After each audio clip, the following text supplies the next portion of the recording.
Support for Music Money University and the following message are brought to you by TuneCore. Do you want to take your career to the next level and start making money from your music? The good news is all you need is a digital distributor.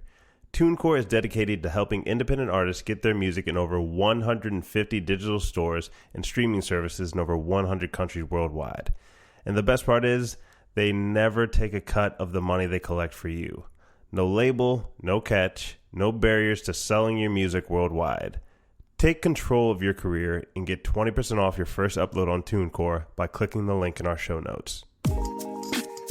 Welcome to Music Money University, where you learn in-depth strategies on how real artists, musicians, and entrepreneurs earn a full-time income in the music business. I am your host, Omari, and today on our show we have Lyle Maxson. Luminous Lyle Maxson brings a passion to serve others through immersive experiences found in the music festivals and large-scale events. Lyle has spent a decade bringing mindful experiences and installations to festivals around the globe. As he calls it, partying with a purpose. His youthful approach to curating entertainment exudes a sense of passion and is seen on the biggest stages, from Insomniac to Groove Cruise to Lost Lands, Imagine Festival, and Relentless Beats Properties. The fusion of technology, science, and immersive theater create a transformative experience that has led into a career in virtual reality and a soon-to-be hotel brand bringing conscious culture to the hospitality world. He was awarded the X Live Young Festival Entrepreneur Award in 2018 and is a speaker on the future of music festivals at conferences around the country. Lyle, welcome to Music Money University. Thank you, brother. Appreciate the intro. Yeah, absolutely. All right, Lyle, the way we like to kick things off on our show is dive right into the revenue numbers. That's for a couple of reasons. One, without numbers, we're just talking opinions. And two, we like to give the people our report on our results, not just the opinion. So tell us how much you make each year in your music career and your music business, the breakdown of where the revenue is coming from, whether that be film licensing, touring, the events, whatnot, and which advertising methods have worked best for you to achieve this income. Yeah, of course. Initially, that's definitely been a climb over the last few years. It's been really awesome to be a part of seeing that happen. But initially, I was definitely very much bootstrap startup. Bringing in just enough to pay for a very cheap rent in downtown Phoenix and survive. And it was very much like feast or famine. We used to always joke you eat what you kill type of approach. And yeah, it was definitely harder, but I was in my, I was 23, 22. It wasn't anything I couldn't manage. So that's progressed now into making a little over $100,000 a year. A majority of my revenue comes from either sponsorships and the sale of sponsorships and getting commissions from those sales, or it comes in that's inside the festival world. And now more so, that's kind of turned into making more from budgets to curate either stages or experiences, performers, or all of the above. I also now I'm working with this VR company, so I get paid a salary as a consultant, and now as of recently they brought me on as a co-founder and the chief strategy officer, which has been a huge honor, and I've loved to see the transition because a lot of our VR titles are actually music based as well. So that's the big thing. It's been consulting, budgets from festival properties, and sponsorships are the three primary. And then as far as marketing, we did do, being that I started speaking at these festival conferences, we would have, pop-up booths or activations inside of the conference hall. I love doing that because I'm able to bring value to the conference attendees, and as opposed to setting up a very boring 10 by 10 booth with flyers and a few brand reps to promote your service. I just took a whole other approach to it, and I like actually curated experiences inside of the conference, which allowed us to usually get in for free. So we could, it wouldn't even be the $2 or $3 grand to table at some of these conferences. We would be able to just provide that value exchange. And yeah, outside of that, it's all been like word of mouth, and really like dialing in, getting testimonials from festival producers, case studies, videos, and the proper things to market ourselves to other festival owners. And so when you talk about the consulting at these different events, across what industries is that? So it's people who throw conferences, live events, but I guess could you talk about that a little bit more? Yeah. I mean, it's the consulting has always been in music, and it's just recently transferred into the world of virtual reality, which is very similar in a lot of ways. It's, you're creating these immersive experiences very similar to music festivals. It's just on a digital platform. But as far as consulting in the music world, it's typically on a production side. So when I was really younger, starting off, I was producing an event called Ancient Future in downtown Phoenix. And it was a monthly event. We'd have anywhere between like 600 and 1,000 people a month coming in. And that was where I really that was like the school of hard knocks for as far as event production. Because prior to that, I had been doing sponsorships. And then even afterwards, I was doing activations inside of festivals, but that's way less logistics and production than running a full event from front to back. So just through that experience, and then of course working with the top festivals in the world and learning from those producers, and kind of being a fly on the wall for a lot of those production meetings, and that kind of led me to be able to consult for these events.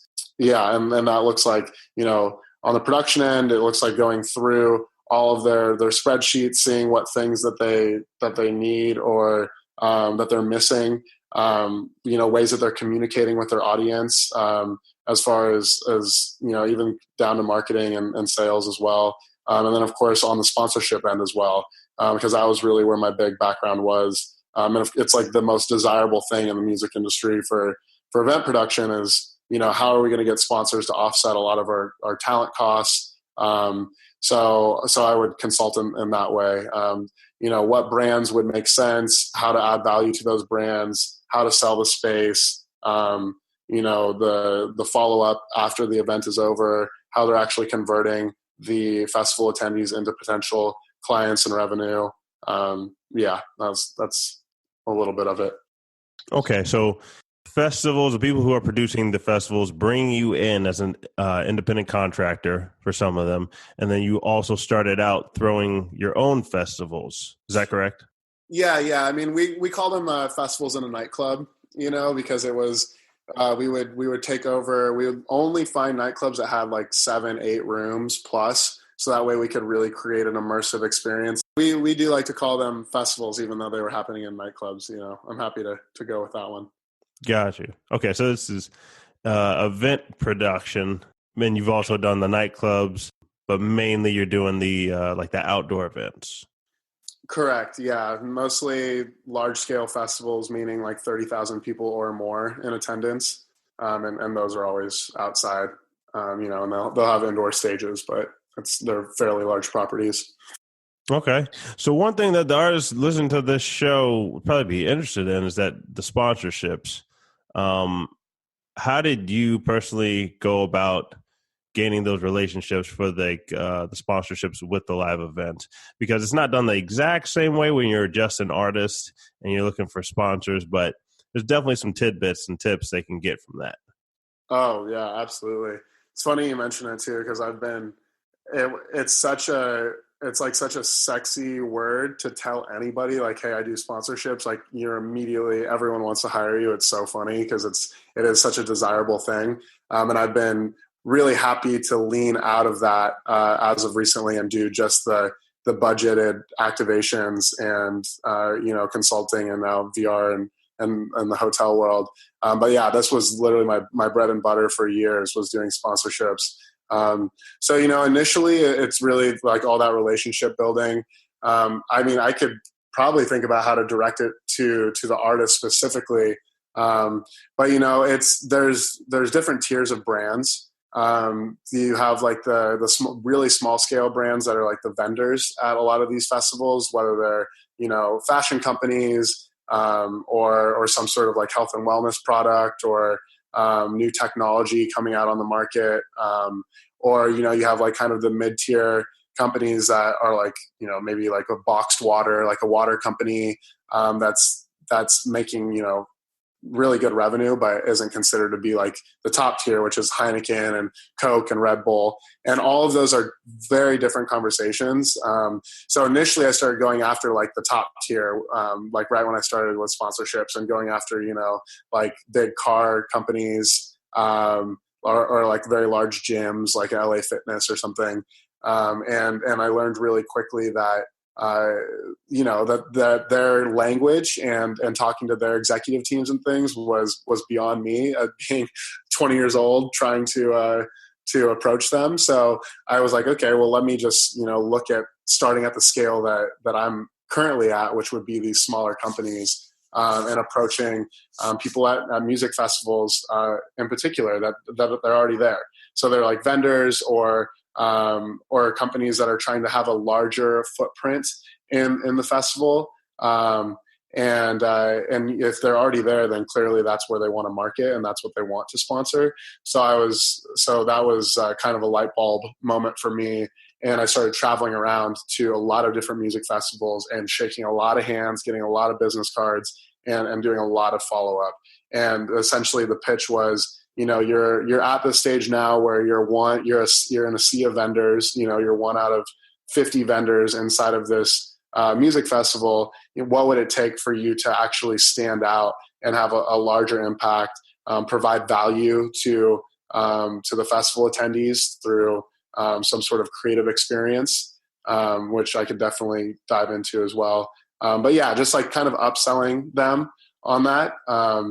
And my approach for that was starting to write. So I was writing for a few different festival blogs and different media outlets, and they don't pay you anything, but they give you free festival tickets. So it allowed me to travel and go to these events and start to scout for different sponsors without having to pay the $400 entry fee into the event.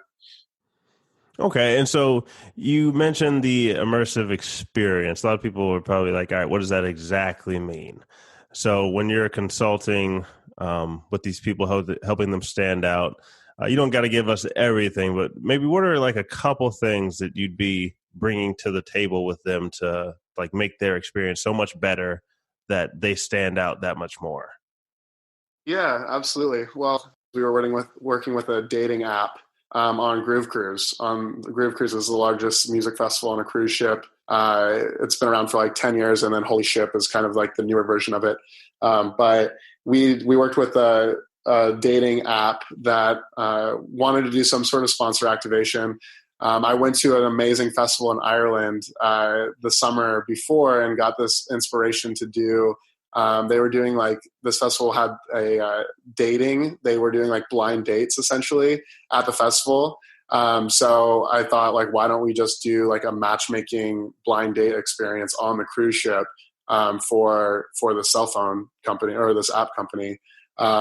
So that's what we did. And, something like that goes over really well. It creates a lot of positive engagement before the event even starts. So that way the dating app could post on like the event Facebook page saying, hey, we're giving away 6 blind date experiences that are like fully curated. So they would be, with a VIP host, and you could go backstage, and bottles of champagne, and, like a personal photographer that takes your photos, and, on the cruise ship with all this amazing scenery and backdrops.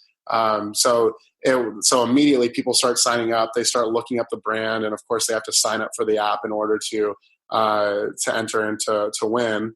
And then on the actual ship, we had a lot of really awesome positive feedback, just, people's experiences. Like they would never imagine doing something like that. And it's so much different than just a regular blind date because it was curated.